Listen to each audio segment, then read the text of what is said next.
কওমি আলেম জামায়াত ইসলামীতে যোগ দিলেই কওমি বিরোধী হয়ে যায় না। যে আমি কওমি মাদ্রাসার বিরোধী না, আমি কওমি মাদ্রাসার মোতাওয়াল্লি। অর্ধ কোটি টাকার সম্পদ আমি টঙ্গীতে রেখে দিয়েছি, আমি এখনো মোতাওয়াল্লি। আমি বলছি ওই সমস্ত মাদ্রাসাগুলোর কথা যেখানে এক মাসে মুফতি হয়ে যায় এবং ৩-৪ বছরে দাওরাত সার্টিফিকেট দিয়ে দেয়। টঙ্গীতে প্রায় অর্ধ কোটি টাকা দামের জায়গা আমার নিজের, আমি কওমি মাদ্রাসার নামে ওয়াকফ করে দিয়েছি। বর্তমানে আমি মাশাআল্লাহ। নিজে ওই মাদ্রাসার মোতাওয়াল্লি। তাহলে আমি মাদ্রাসার বিরোধী হওয়ার প্রশ্নই আসে না। আসসালামু আলাইকুম ওয়া রাহমাতুল্লাহ। নাহমাদুহু ওয়া নুসাল্লি আলা রাসূলিহিল কারীম, আম্মা বাদ। সুপ্রিয় দর্শক শ্রোতা, দেশ ও প্রবাসে কাছে ও দূরে যে যেখান থেকেই আমাদেরকে দেখছেন ও শুনছেন, সকলকে আন্তরিক মোবারকবাদ জানাচ্ছি। আমি ইউসুফ মাহমুদি এবং আপনাদের প্রত্যেককেই আমন্ত্রণ জানাচ্ছি আমাদের আজকের এই ভিডিও বার্তা অনুষ্ঠানে। বন্ধুরা, আমাদের সাথে আজকে গেস্ট রয়েছেন হাফেজ মাওলানা কামাল উদ্দিন হাফিজাহুল্লাহ। আমরা প্রথমেই হজরতের সাথে একটু সালাম বিনিময় করে নিই, এরপরে আমরা মৌলিক আলোচনা শুরু করব ইনশাআল্লাহ। আসসালামু আলাইকুম মোহতারাম, আপনি কেমন আছেন? ওয়ালাইকুম আসসালাম রাহমাতুল্লাহ বারাকাতুহু। আলহামদুলিল্লাহ, ভালো আছি। বন্ধুরা, আপনারা স্ক্রিনে যাকে দেখতে পাচ্ছেন তিনি হলেন হাফেজ মাওলানা কামাল উদ্দিন সাহেব, যিনি একই সাথে শেখুল হাদিস এবং কয়েকটি কওমি মাদ্রাসার তালিমি মুরব্বিও বটে। একই সাথে তিনি বিভিন্ন শিক্ষায় পারদর্শী এবং বিভিন্ন যোগ্যতা ও অভিজ্ঞতায় পারদর্শী। আলহামদুলিল্লাহ সুম্মা আলহামদুলিল্লাহ, যেটা আমরা গত ভিডিও বার্তায় আখলাক টিভির সাথে ভার্চুয়ালি যুক্ত হয়ে আজকের মতোই আগে সর্বপ্রথম যে সাক্ষাৎকার তিনি দিয়েছিলেন সেখানে ডিটেলস বলা আছে। আজকে আমরা হজরতের কাছ থেকে একটা সলিউশন জানতে চাইব। সেটা হলো এই যে হজরত মাওলানা হাফেজ কামাল উদ্দিন হাফিজাহুল্লাহ তিনি কাটাবনে একটি বক্তব্য দিয়েছিলেন, যেখানে কওমি মাদ্রাসা কেন্দ্রিক কিছু কথাবার্তা তিনি বলেছিলেন, যেটা মিডিয়াতে ভাইরাল হয়েছে এবং বিভিন্ন মিডিয়াতে সেটা বিভিন্নভাবেই প্রচার করেছে, যে কারণে আমাদের কাছেও অনেক প্রশ্ন আসছে এবং হজরত নিজেও অনেক প্রশ্নের শিকার হয়েছেন, বিরক্ত হয়েছেন, বিব্রত হয়েছেন। সেই কারণেই আজকে মূলত হজরত আখলাক টিভির সাথে ভার্চুয়ালি যুক্ত হয়ে সাক্ষাৎকার দিবেন। কওমি আলেম জামায়াত ইসলামীতে যোগ দিলেই কওমি বিরোধী হয়ে যায় না। প্রথমে আমরা হজরতের কাছে যাব এবং আজকের অনুষ্ঠান সম্পর্কে, শিরোনাম সম্পর্কে, যে কওমি আলেম জামায়াতে গেলেই কওমি বিরোধী হয়ে যায়, এই ব্যাপারে হজরতের প্রাথমিক ভূমিকার আলোচনাটা আমরা শুনে নিব। জি মোহতারাম, আপনি বলবেন। নাহমাদুহু ওয়া নুসাল্লি আলা রাসূলিহিল কারীম, আম্মা বাদ। ধন্যবাদ আখলাক টিভিকে আমাকে সুযোগ দেওয়ার জন্য। কাছে এবং দূরের সকলকে আমি শুভেচ্ছা জানিয়ে বলছি, আসলে সেদিন আমার কথাটা ছিল কওমি মাদ্রাসাকে ব্যাপক হারে না। আমি নিজেই কওমির সন্তান এবং আমি কলেজ ইউনিভার্সিটি সহ সর্বলাইনে পারদর্শী হওয়ার পরেও কওমি লাইনের পরিবর্তনের জন্য, খেদমতের জন্য আমি এই লাইনকে প্রাধান্য দিয়েছি।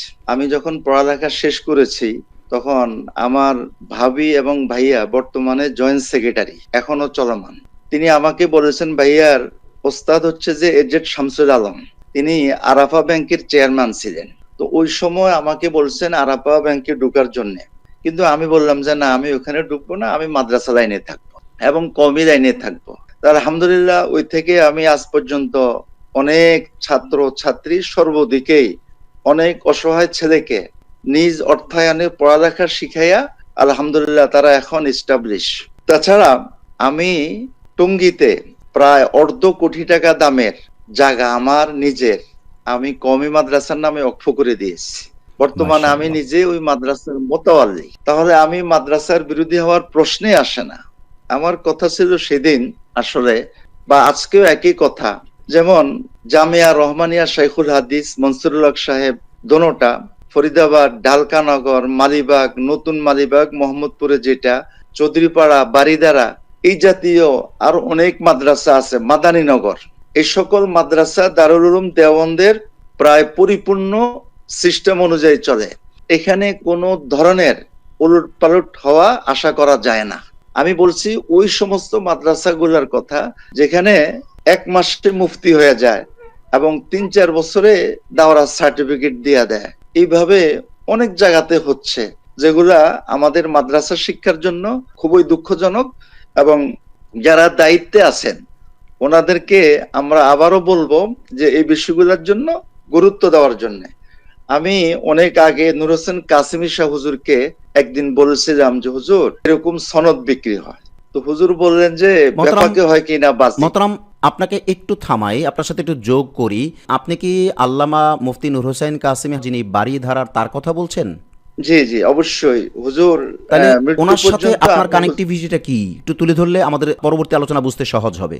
অনেক সম্পর্ক। হুজুর মৃত্যুর হাসপাতালে ঢুকার আগ পর্যন্ত আমার সম্পর্ক ছিল, এরপরে তো আর হুজুরের সাথে তো আর দেখা করতে পারি নাই। আচ্ছা। হুজুরে আমার জীবনের সর্বদিকের উন্নতির চাবিকাঠি, গাইড করে পুরা। হুজুর আমার বাসা পর্যন্ত আসছেন, নিজেই গাড়ি ড্রাইভ করে, ড্রাইভারে নিয়ে, এবং আমাকে বিভিন্ন দিক থেকে উৎসাহ দিয়া আমার জীবনের গতি চেঞ্জ করে দিচ্ছেন। তো আল্লাহ হুজুরকে অনেক উচ্চ মাকাম দান করবেন জান্নাতে। হুজুরের জীবনটা আমিন। ছিল সারা জীবন তালেবে ইলম এবং আলেম। কোথাও যদি কোনো বিপদগ্রস্ত হয়, কোনো অভাব অনটনে থাকে, হুজুর পুরা অস্থির হয়ে যেতেন। ওই হুজুর এত দরদি ছিলেন, হুজুরকে তখন আমি নীরবে বললাম, হুজুর আমাকে অনেক মায়া করতেন।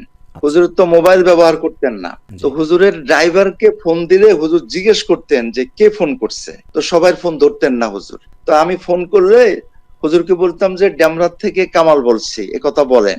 তো হুজুর সাথে সাথে ফোন ধরতেন, বাজি কেমন আছেন। হুজুরের আদরের শব্দ ছিল মাশাআল্লাহ। বাজি। বাজি। বাজি কেমন আছেন, অনেকদিন দেখা হয় না, কেমন আছেন, আসেন। তো হুজুরের কাছে এভাবে গিয়ে সবকিছুই বলতাম।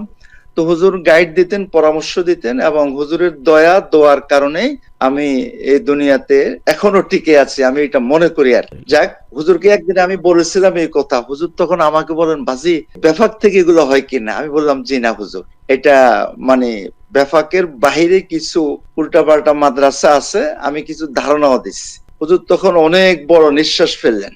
নিঃশ্বাস ফেলে বললেন যে, বাজি কার কথা কে শুনে, কি বলার আছে। হুজুরের চোখ বড় বড় লাল হয়ে গেছে শুনে এটা। তো এই জন্য আমি কথাটা এভাবে বলছিলাম যে আমি কওমি মাদ্রাসার বিরোধী না, আমি কওমি মাদ্রাসার মোতাওয়াল্লি। অর্ধ কোটি টাকার সম্পদ আমি টঙ্গীতে রেখে দিয়েছি, আমি এখনো মোতাওয়াল্লি। মহতারাম, তাহলে কি আমরা এটা ধরে নিতে পারি যে আপনার ওই দিনের কাঁটাবনের যে আলোচনাটা, এটা কওমি বিরোধী বা কওমি বিদ্বেষী এইরকম সেন্সে আপনি বলেননি, জাস্ট কওমির মধ্যে যে কিছু কিছু জায়গায় বা দুই এক জায়গায় যে দুই একটা সমস্যা হতে পারে বা এরকম সমস্যা আছে, যেহেতু আপনি বলছেন সমস্যা আছে, হয়তো আপনার চোখে পড়েছে, তাহলে দুই একটা যে সমস্যা আছে ওইটার বিরুদ্ধে বলা মানে ওই সমস্যাকে নিরসনের জন্যই কাজ করা, এজন্যই বলা, এই তো? সে আত্মসমালোচনা, জি। নিজেদের ভিতরের অবস্থা, যদিও এই বিষয়টা ব্যাপক হারে ভাইরাল হয়ে গেছে। আপনার সেদিনের বক্তব্য শোনার পরে অনেকেই মনে করছেন যে আপনি কওমি বিরোধী বা কওমি বিদ্বেষী বা আপনি কওমির হিতাকাঙ্ক্ষী না, বা আপনি জামায়াতে যোগ দিয়েছেন বিধায় কওমির হয়তো মঙ্গল চান না, এই টাইপের কিছু অনেকে ধরে নিয়েছে। এক কথায় আপনি এই প্রশ্নের উত্তর কি দিবেন? যে এরকম কিছু তো প্রশ্নে আসে না। আমি আরো বলবো, কওমি অঙ্গনে যারা সচেতন আছে তারা এখন থেকেই পড়ালেখা করে, জি। কারণ একটা মসজিদে ইন্টারভিউ নিতে গেলে জি। 100-র উপরে জমা হয়, তখন জি। অনেক কষ্ট লাগে। অনেকে এসে অনেক ধরনের কথা বলে, এই জি। অবস্থাগুলো দেখলে অনেক কষ্ট লাগে। জি। এই জন্য কওমি আলেম যখন সর্বত্র ছড়িয়ে পড়বে, তখন দিনের আরো বেশি ফায়দা হবে। তো জি। আমি জি। বলবো, কওমি মাদ্রাসার যারা সচেতন আছে এরা ব্যাপক হারে ছড়িয়ে পড়ুক, এবং তারা জামাত ইসলামও যোগ দেখ। সেখানে গিয়ে জামাত ইসলামের যদি কোনো কিছু ভুল থাকে, তো তাদের সাথে মিলে মায়া মহব্বত দিয়ে ধরায় দেখ। আমি আসার জন্য সবাইকে আহ্বান করছি।